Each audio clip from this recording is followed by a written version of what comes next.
বাংলাদেশের ঘটনা কেন্দ্র করে ভারত বাংলাদেশ সীমান্তর কাছাড় জেলার কিন্তু কটকটিয়া নিরাপত্তা ব্যবস্থা গ্রহণ করা হয়েছে।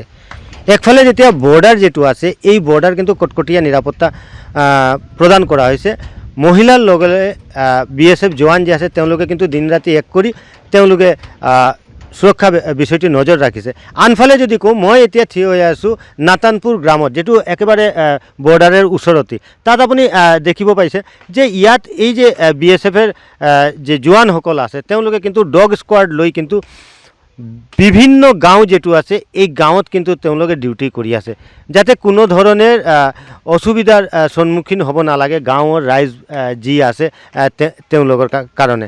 আর যে বাংলাদেশের যে ঘটনাটো হয়েছে এইটো কারণে যে কোয়া হয়েছে যে 7 সিস্টার তেওঁলোকে আহিব বা 7 সিস্টার বাংলাদেশের লগে মিলাই দিব, এনেকুৱা যে এটা সোশিয়াল মিডিয়াত থ্ৰেড দিছিলে সেইটোৰ কাৰণে কিন্তু এতিয়া আৰু কটকটীয়া নিৰাপত্তা ব্যৱস্থা কৰা হৈ আছে। ডগ স্কুটাৰৰ লগত বিএসএফ যে আছে গোটেইবিলাক কিন্তু তাত থিয় হৈ আছে, দিন ৰাত ডিউটি কৰি আছে। লগত ইয়াত যে আছে আমি লোকাল কোনোবা যে থাকে আমি তেওঁলোকৰ কথা পাতিবলৈ চেষ্টা কৰোঁ। ইয়াত এজন আহি আছে, ভিডিঅ' জাৰ্ণালিষ্ট আপোনাক দেখাব যে তেওঁ আছে, তেওঁৰ লগে কথা পাতিবলৈ চেষ্টা কৰোঁ। দাদা কিটা নাম আপনার?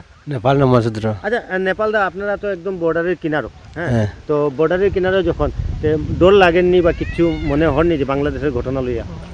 না কিছু না, ডর বিএসএফ আছে, বিএসএফ আছে তারা এখানে। দাদা আপনিও তো এখানে? হ্যাঁ আমি এইখানের দোকানের সব কম্পিউটার দোকানের আমি একজন আর কি। তো বাংলাদেশের ঘটনা লইয়া আপনারা কীরকম মানে রিয়াকশন করছেন? না এখনো আমাদের দিকে তো কোনো হালচাল এখনো নাই, মানে কোনো অসুবিধা হচ্ছে না এখনো। আমরা তো নিরাপত্তাই আছি, বিএসএফের আওতায় আছি আমরা, ওনারা আছেন আর কি, ওনারা কোনো অসুবিধা হচ্ছে না। মানে ভরসা বিএসএফ? হ্যাঁ ভরসা, ওরা এই ভরসা, তাই আমাদের এখানে অঞ্চলে কোনো অসুবিধা হচ্ছে না।